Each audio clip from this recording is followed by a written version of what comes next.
बंदुरिया परी। किसी मुल्क पर एक बादशाह हुकूमत करता था जिसके 3 बेटे थे। जब शहजादे जवान हुए तो बादशाह और मलिका को उनकी शादी की फिक्र हुई। उन्होंने कई लड़कियां देखी लेकिन उनमें कोई भी उनके मतलूबा मेयार पर पूरी नहीं उतरी। बादशाह ने मनादी करा दी कि इसकी तमाम रियाया महल के करीब मैदान में इकट्ठी हो जाए। जब सब लोग वहां आ गए तो बादशाह ने तीनों शहजादों के हाथ में तीर और कमान दिए और ऐलान किया कि जिस शहजादे का तीर जिस घर में जाकर गिरेगा उसकी शादी इसी घर की लड़की से कर दी जाएगी। 2 शहजादों ने तीर चलाए तो बादशाह के महल के करीब मुकीम वजीरों के घरों में जाकर गिरे। बादशाह ने उन शहजादों की शादी का ऐलान कर दिया, लेकिन छोटे शहजादे ने जब तीर चलाया तो वो कहीं गिरने की बजाय परवाज करता हुआ दूर होता गया। बादशाह, मलिका, वजीर और वहाँ मौजूद सारी रियाया हैरान थी कि ये तीसरा तीर इतनी तेज रफ्तारी से कहाँ जा रहा है। बादशाह ने अपने सवारों को हुक्म दिया कि इस तीर का पीछा किया जाए। उन्होंने तेज रफ्तार घोड़ों पर रास का पीछा किया, जबकि बादशाह, मलिका और तीनों शहजादे भी अपने घोड़ों पर उनके पीछे दौड़े। तीर उड़ता रहा और वहाँ से कोसों दूर जंगल में एक बड़े दरख्त पर जा गिरा। इस दरख्त पर एक बंदरिया बैठी थी।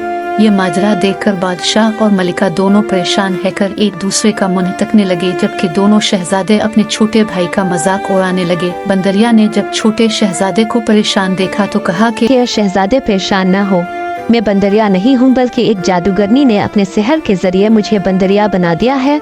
अगर तुम यहाँ मौजूद सब लोगों के सामने मुझसे शादी का ऐलान कर दो तो मैं तुम्हारे सामने एक खूबसूरत परी के रूप मैं जाहिर हो जाऊंगी। शहजादे ने जो ही बंदरिया से शादी का ऐलान किया वो बंदरिया एक खूबसूरत परी बनकर सबके सामने आ गई। बादशाह, मलिका और छोटा शहजादा उसे देखकर बहुत खुश हुए। दोनों बड़े शहजादे इंतहाई हसरत से इस हुसैन और जमील परी को देख रहे थे। बादशाह और मलिका खुशी खुशी परी को लेकर अपने महल की तरफ रवाना हो गए। अगले दिन बड़ी धूमधाम से उनकी शादी हो गई। चंद दिनों के बाद बादशाह ने तीनों शहजादों के वलीमे की तकरीब के इनेकाद का ऐलान किया, जिसमें तमाम रियाया को दावत आम दी गई। जादूगरनी को जब बंदरिया परी की शहजादे से शादी और दावत वलीमा के बारे में मालूम हुआ तो वो भी भेस बदल कर बादशाह के महल में पहुँच गई।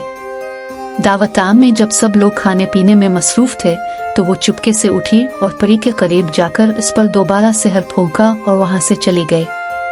इसके जाने के बाद परी के पैरों में आग लग गई। इसने चीखना शुरू कर दिया, हाय मैं जल गई, हाय मैं जल गई। परी इसी हालत में उड़ती हुई जंगल की तरफ गई और इसी दरख्त के करीब जाकर गिरी जिस पर वो पहले रहती थी। आग से इसका पूरा जिस्म झुलस गया था और वो दोबारा परी से बंदरिया बन गई। बादशाह के मुलाजिम जो परी के साथ साथ घोड़े दौड़ाते हुए इसके पीछे गए थे, उन्होंने शहजादे को वापस आकर बताया। इसे परी की हालत का सुनकर बहुत दुख हो और उसने बादशाह से जंगल में परी के घर जाने की इजाजत तलब की। इसके बाप ने इसकी हिफाजत के लिए एक दस्ता तैयार किया और इजाजत दे दी। फिर शहजादा जंगल की तरफ रवाना हो गया। चलते चलते अंधेरा हो गया तो इन्होंने एक दरख्त के नीचे रात गुजारने का फैसला किया। इस दरख्त पर कबूतर का घोंसला था जिसमें वो अपनी मादा के साथ रहता था। कबूतर ने जब शहजादे और उसके काफिले को परेशान हाल देखा तो इसे बहुत दुख हुआ। इसने कबूतर से कहा, तुम्हें पता चला आज एक बहुत अफसोसनाक वाकया पेश आया। कबूतरी ने पूछा, वो क्या? कबूतर ने इसे परी का पूरा वाकया सुनाया। कबूतरी को यह सुनकर बहुत अफसोस हुआ और कबूतर से कहने लगी कि मैंने अपने बुजुर्गों से सुना है कि यहाँ से चंद कोस दूर काले गुलाब का बाग है। इसके पत्तों की ये तासीर है कि गहरे से गहरा घाव और जलने के जख्म उनके लगाने से फौरन अच्छे हो जाते हैं, यहाँ तक कि उनके निशान भी बाकी नहीं रहते। अगर शहजादा इस बाग के ताज़ा पत्ते परी के जले हुए जख्म पर लगा दे तो इसके जख्म फौरन ठीक हो जाएंगे और वो अपनी असल सूरत में वापस आ जाएगी। शहजादा जो परिंदों की जुबान समझता था कबूतरी की बातें सुन रहा था। सुबह होते ही इसने अपने हरकारों को गुलाब के बाग की तरफ पत्ते लाने के लिए रवाना किया। वो दुश्वार गुजार रास्ते पर सफर करके गुलाब के पौधे के पत्ते लाने में कामयाब हो गए। शहजादा उन्हें लेकर परी के दरख्त की तरफ गया। परी ने जैसे ही अपने दूल्हा को देखा तो वो फूट फूट कर रोने लगी। शहजादे ने इसे तसल्ली दी और उसके जख्मों पर गुलाब के पत्ते लगा दिए। थोड़ी ही देर में इसके सारे जख्म ठीक हो गए। शहजादे ने परी से इस जालिम जादूगरनी के मिलने का पता मालूम किया। इसने ऊंची पहाड़ी की तरफ इशारा किया और कहा कि एक जादूगरनी के घर जाना अपने आप को खतरे में डालने के बराबर है, क्योंकि इसने दरवाजे पर खूंखार शेर बिठाए हुए हैं। वो घर के करीब आने वाले को चीर फाड़ कर रख देते हैं। अगर उन शेरों को मारकर जादूगरनी तक पहुंच भी जाओगे तो इसका खात्मा मुश्किल होगा। इसकी जान एक तोते में है, जिसके पिंजरे के इर्द गिर्द मुज़ीफ़ किस्म के नाग पहरा दे रहे हैं। आपको बहुत एहतियात करके तोते का खात्मा करना होगा जब वो जादूगरनी मरेगी। शहजादे ने अपने साथियों से मशवरा किया और चंद सिपाहियों को शहजादी के पास छोड़कर अपने दीगर साथियों के साथ पहाड़ी की तरफ रवाना हो गया।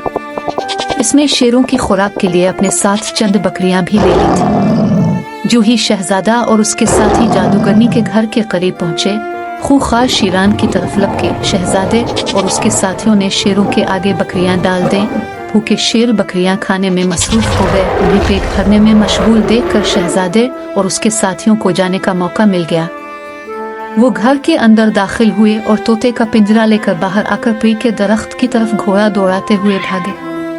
वहां पहुंचकर शहजादा ने तोते को पिंजरे से निकाला और उसकी गर्दन मरोड़ दी, जिससे तोता मर गया। इसके मरते ही जंगल में हर तरफ काली आंधी चलने लगी, जिसके साथ जादूगरनी की चीखों की आवाजें आने लगे। थोड़ी देर बाद पहाड़ी पर जादूगरनी भी तड़प तड़प कर मर गई और परी पर इसके जादू का असर खत्म हो गया। शहजादा परी के पास आया तो परी इसे देखकर मुस्कुराने लगी। वो परी को लेकर वापस महल की तरफ चल पड़ा। बादशाह और मलिका इन दोनों को देखकर बहुत खुश हुए। इसके बाद वो सब मिलकर हंसी खुशी रहने लगे।